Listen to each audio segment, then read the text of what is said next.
Hello brother. Hello అన్న. ఎట్లుంది brother? ఇప్పుడు మనం చూస్తున్నాం రాష్ట్ర ప్రభుత్వ పరిపాలన ఏ విధంగా ఉంది తెలంగాణలో? గడిచిన ఈ 15 నెలల సంవత్సర కాలంలో అభివృద్ధి చెందింది ఎవరంటే కేవలం ముఖ్యమంత్రి కుటుంబం లేదా కాంగ్రెస్లో ఉన్న మంత్రుల కుటుంబం తప్ప తెలంగాణ రాష్ట్ర ప్రజలు కూడా ఎవరు కూడా లబ్ధి చేకూరలేదు. సంక్షేమాలు ఎవరింటికి రాలేదు. రాష్ట్రం కూడా వెనుకబడ్డది. దానికి అనునిత్యం మనము ప్రతి ఒక్క న్యూస్ ఛానల్లో చూస్తున్నాం మనం. అంటే రాష్ట్రం ఎలా దిగజారిపోయింది, ఆర్థికంగా కానివ్వండి, సంక్షేమంగా కానివ్వండి.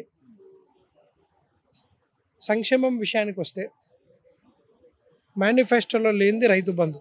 కేసీఆర్ గారి ఆలోచనతో వచ్చింది రైతు బంధు. కళ్యాణ లక్ష్మి ప్రతి ఇంట్లో ఒక ఆడబిడ్డకు ఒక మేనమామగా ఒక కన్న తండ్రిగా ఉండాలని భావించి కళ్యాణ లక్ష్మి పథకాన్ని రచించింది కేసీఆర్ గారు. గర్భిణీ స్త్రీలకు కేసీఆర్ కిట్ రావడం జరిగింది. ఏదైతే వృద్ధులు ఉన్నారో వాళ్ళకి గతంలో ఆంధ్ర పాలకులు పరిపాలించినప్పుడు కేవలం 200 వచ్చే పింఛన్ని వాళ్ళ ఆలోచన విధానంతో 2000కి తీసుకోండి కేవలం 9 సంవత్సరాలు. అదిగా కేసీఆర్ గారి ఘనత. కంటి వెలుగు అనే ప్రోగ్రామ్ని తెచ్చింది కేసీఆర్ గారి ఘనత.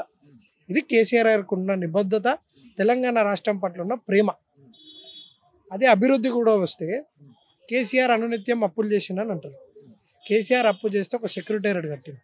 కేసీఆర్ అప్పు చేస్తే ఒక టీ హబ్ కట్టింది. కేసీఆర్ అప్పు చేస్తే ఒక 1000 పత్రికల హాస్పిటల్ కట్టింది. కేసీఆర్ అప్పు చేస్తే రోడ్లు ఫ్లైఓవర్లు వేసింది. కేసీఆర్ అప్పు చేస్తే ఒక గురుకుల పాఠశాలలో మొన్న ముఖ్యమంత్రి ఎదుట ఒక 1020 గురుకుల పాఠశాలలకు నాణ్యమైన భోజనాన్ని అందించి నాణ్యమైన విద్య చెప్తే మొన్న ముఖ్యమంత్రి ఎదుటుగా ఒక ఎంబీబీఎస్ యువత ఆమె నిల్చొని నేను ఎంబీబీఎస్ పూర్తి చేసిన గురుకుల పాఠశాల నుంచి వచ్చిన అని చెప్పి స్వయాన రేవంత్ రెడ్డి ముంగట నించింది ఒక మెడికల్ చదువుకున్న ఒక విద్యార్థిని. ఇది కేసీఆర్ గారు సాధించిన ఘనత 10 ఏళ్లలో. ఇంకెక్కడ అభివృద్ధి జరగలేదని కేసీఆర్ గారి పైన విమర్శ చేస్తారు మీరు. కాళేశ్వరం లాంటి గొప్ప ప్రాజెక్టు కట్టింది కేసీఆర్ గారు. దాన్ని మేము అనడం కాదు. ఏదైతే ఈ స్వయాన్ని ఈరోజు ఉన్న ముఖ్యమంత్రి ఆనాడు తెలుగుదేశంలో ఉండే అదే చంద్రబాబు నాయుడు గారు మొన్న ప్రెస్ కాన్ఫరెన్స్లో అంటారు కాళేశ్వరం లాంటి గొప్ప ప్రాజెక్టు కట్టిండు కేసీఆర్ అని. కేవలం ప్రాంతీయ పార్టీ అయిన టీఆర్ఎస్ను అటు కాంగ్రెస్లో కానీ ఇటు ఎన్డీఏ ప్రభుత్వంలో రెండిట్లో కూడా మేము లేనన్న వల్ల జాతీయ హోదా ఇవ్వలేదు ఈ రోజు వరకు కూడా నరేంద్ర మోదీ. పక్క రాష్ట్రంలో మాత్రం మీరు జాతీయ హోదా ఇస్తారు. అలాగే కాళేశ్వరం లాంటి ప్రాజెక్టు కట్టి దాని కింద అన్నారం, సుందిల్లా ఏవైతే ప్రాజెక్టులు ఇంకా చెక్ డ్యామ్లు ఉన్నాయో ఎంత పెద్ద వ్యవస్థను సృష్టించిండు కేసీఆర్ గారు. కేసీఆర్ గారు ₹1,00,000 అప్పు చేస్తే సాగునీరు ఇచ్చిండు కాళేశ్వరం లాంటి ప్రాజెక్టులు. కానీ ముఖ్యమంత్రి 1,50,000 కోట్లు తీసుకొచ్చి మూసిలో వస్తా అంటాడు. ప్రజలందరూ ఇది గమనించాలి. మనకు తాగునీరు ఇచ్చిన వాడు గొప్పనా లేకపోతే తీసుకెళ్ళి 1,50,000 కోట్లు మూసిలో పోసేటోడు కావాలా ఈ రాష్ట్రానికని కూడా పేద ప్రజలందరూ కూడా గమనించాలి. ఈరోజు హైడ్రా తెచ్చి రియల్ ఎస్టేట్ రంగాన్ని చిన్న భిన్నం చేసిండు. ఎవరికి లబ్ధి చేకూరింది? నేను ఇప్పటికీ ప్రశ్నిస్తున్నా. హైడ్రా నువ్వు తెచ్చింది మంచిదే అనుకుందాం ఒక నాటికి, మళ్ళీ అన్న ఇల్లు ఇప్పటివరకు ఎందుకు కూలలేదు? అంటే నీ అన్నకేమో స్టే తెచ్చుకునే వసతి కల్పిస్తావు, పేద ప్రజలకు ప్రశ్నించలేదా? దానికి కూడా కేవలం బీఆర్ఎస్ పార్టీ నాయకులు ప్రశ్నించినారు కాబట్టి ఈరోజు హైడ్రా బంద్ కావడం జరిగింది. ఏదైతే మూసీకి ఏదైతే కుంభకోణం చేద్దామనేది కాంగ్రెస్ నాయకులు కుమ్మక్కయ్య ఒక ప్లాన్ వేసిరో దాన్ని కూడా అడ్డుకున్నాం కాబట్టి ఈరోజు మూసీ ప్రక్షాళన కూడా ఆగింది. అంటే మూసీ ప్రక్షాళన గతంలో కేసీఆర్ ప్రభుత్వం కూడా చేసింది. కేవలం దానికి 20 నుంచి 40,000 కోట్లు అయ్యేదాన్ని నువ్వు 1,50,000 కోట్లని ఎలా తీసుకెళ్తావు? ఆ ప్రాజెక్టు పైన ఎలా అంటే తెలంగాణ సొత్తునంతా కూడా తీసుకెళ్ళి ఢిల్లీలో ఉన్న రాహుల్ గాంధీ పాదాల దగ్గర వేయాలన్నది ఏకైక కంకణంతో ముఖ్యమంత్రి ఉన్నాడు అనమాట ఈ రాష్ట్రంలో. అంటే ఇప్పుడు కేసీఆర్ మేనిఫెస్టో లేని పథకాన్ని అమలు చేసిందని చెప్తా ఉన్నావు. ఇప్పుడు రైతు బంధు పథకం.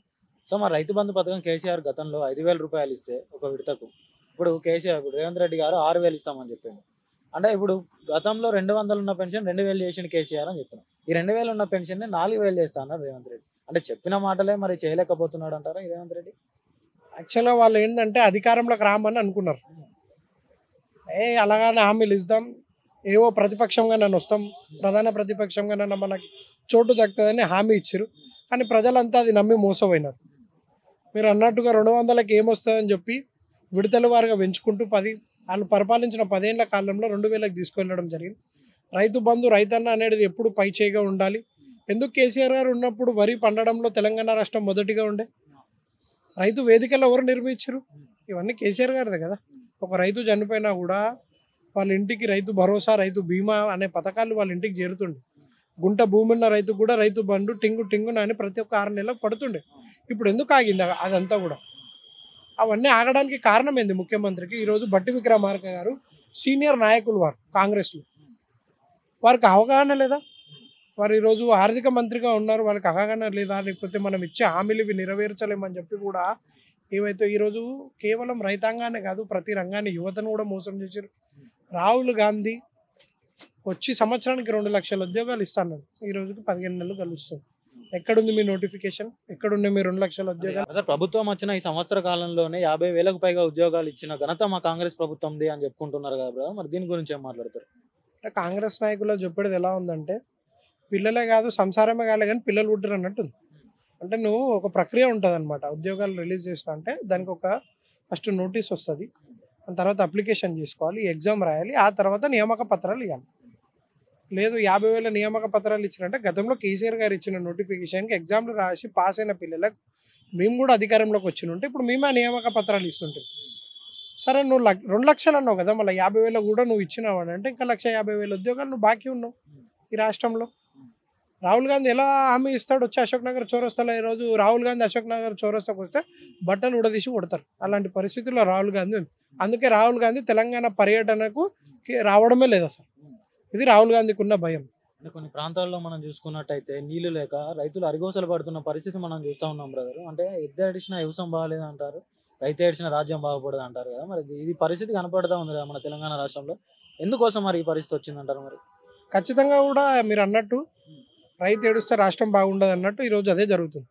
ఎందుకంటే కేవలం కక్షపూరిత రాజకీయాలు, కేసీఆర్ గారు కట్టిన కాళేశ్వరం ప్రాజెక్ట్ నుంచి నీరు ఇవ్వద్దు అని చెప్పి ఏదైతే కంకణం కట్టుకుండో ఈరోజు ముఖ్యమంత్రి, అదే వైఖరి కనిపిస్తుంది మనకు. రైతాంగాన్ని మా మీద కక్ష ఉంటే మా మీద తీర్చు, కావాలంటే మమ్మల్ని అరెస్ట్ చేయి, మా నాయకులను జైల్లో పెట్టు, కానీ అన్నం పురుగానే ఎరగానే రైతులను తీసుకెళ్ళి ఈరోజు వాళ్ళకి సాగునీరు ఇయ్యక తాగునీరు ఇయ్యక వాళ్ళని హరిగోస పడుతుంది ముఖ్యమంత్రి. అంటే నీకు ప్రజలపైన ఎందుకు కక్ష? అదే ప్రజలు అధికారంకి ఓట్లు వేస్తే ఈరోజు అధికారంలో ఉండి ఈరోజు రాష్ట్రానికి ముఖ్యమంత్రి అని. ఇది యావత్ తెలంగాణ రాష్ట్రంలో ఒక ఎత్తు అయితే, నిన్ను ఓట్లేసి గెలిపించిన నీ కొడంగల్ నియోజకవర్గంలో కూడా నువ్వు అన్యాయం చేయడం జరిగింది నీ ప్రజలని. లగచర్ల ఘటన అనేది మొత్తం దేశవ్యాప్తంగా, కేవలం రాష్ట్రంగా దేశవ్యాప్తంగా మా గౌరవ వర్కింగ్ ప్రెసిడెంట్ కేసీఆర్ గారు కూడా వెళ్ళి ఎవరైతే ఇప్పుడు ఎస్టీగా అక్కడ మన ప్రధాన ప్రెసిడెంట్ ఉన్నారో ఇప్పుడు వారికి కలిసి వినతులు ఇవ్వడం జరిగింది. రైతులకు సంఖ్యలు లేచి జైలుకి తీసుకుపోయిన ఘనత ఈ కాంగ్రెస్ ఖచ్చితంగా కేసీఆర్, ఖచ్చితంగా రేవంత్ రెడ్డి గారి ఘనతనే. సంవత్సర కాలంలో నాకు తెలిసి ఈ దేశ చరిత్రలో ఏ ముఖ్యమంత్రికి లేదనుకుంటే అంత వ్యతిరేకత పొందింది మాత్రం ఈ ముఖ్యమంత్రి. దాంట్లో ఖచ్చితంగా గిన్నీస్ వరల్డ్ రికార్డ్ బుక్ ముఖ్యమంత్రికి రావాలి. ఇన్ని బూతు పురాణాలు పొద్దున్న లేస్తే ప్రతి ఒక్కళ్ళు తెలంగాణ రాష్ట్ర వ్యాప్తంగా బూతులు తిడుతున్నారంటే దాంట్లో కూడా ముఖ్యమంత్రి గిన్నీస్ బుక్ ఇవ్వాలి. ఇవి ముఖ్యమంత్రి సాధించిన ఘనత సంవత్సర కాలంలో.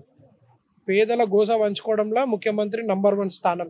ఎలా కేసీఆర్ గారిని మనకి కేంద్రంలో సఖ్యత లేనప్పటికీ కూడా అడ్మినిస్ట్రేషన్ వైపులో కూడా జిహెచ్ఎంసీ పరిధిలో కానివ్వండి, గ్రామాల పట్ల కానివ్వండి, ఇదే ముఖ్యమంత్రి ఈనాడు ఉన్నప్పుడు, ఆనాడు తెలుగుదేశం పార్టీలు ఉన్నప్పుడు మా తండ్రి చనిపోతే వైకుంఠ ధామాలలో నీరు లేదని చెప్పి ఏదైతే పోరాటం చేసిండో ముఖ్యమంత్రి, ఈరోజు వైకుంఠ ధామాలు చూసాం పదండి, నడవండి మాతో పాటు వైకుంఠ ధామాలు ఎలా చక్కదిద్దామో, నీరు సౌకర్యం ఎలా ఉందో చూడండి.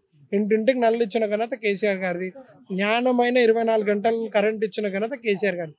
మళ్ళీ గతంలో టీఆర్ఎస్ అది కాంగ్రెస్ కానివ్వండి, టీడీపీ కానివ్వండి 50-60 సంవత్సరాలు పాలించింది కదా ఈ రాష్ట్రాన్ని. మళ్ళీ వాళ్ళు ఎందుకు చేయలేకపోయారు ఇవన్నీ కూడా? రాష్ట్రం అడుగడుగునా నష్టపోతున్న సమయంలో మరి రేపు జరగబోయే అసెంబ్లీ సమావేశాల్లో కేసీఆర్ గారు పాల్గొనే అవకాశం ఏదైనా కనిపిస్తుంది?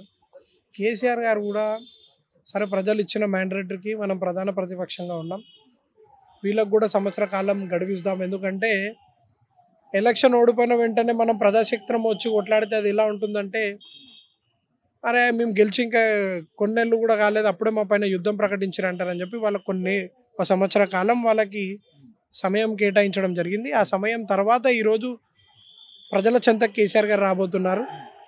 ఇంకా రేపటి భవిష్యత్తు ఏందనేది కూడా ఈరోజు కేసీఆర్ గారు దిశానిర్దేశం ఈరోజు మాజీ మంత్రులకు కానివ్వండి, ఇప్పుడు ఎమ్మెల్యేలు ఎమ్మెల్సీలకు ప్రతి ఒక్కరికి కూడా ఈరోజు తెలంగాణ భవన్లో దిశానిర్దేశం చేయబోతున్నారు.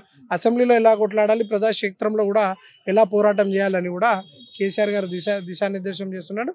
రేపటి వారు కూడా అసెంబ్లీలో పాల్గొనబోతున్నారు. బడ్జెట్ పైన కానివ్వండి, సంవత్సర కాలంలో కాంగ్రెస్ పైన ఉన్న ప్రతి ఒక్కటి ఎండగట్టడానికి ఈరోజు వారే క్షేత్రస్థాయిలో పోరాటానికి సిద్ధమైనారు కేసీఆర్.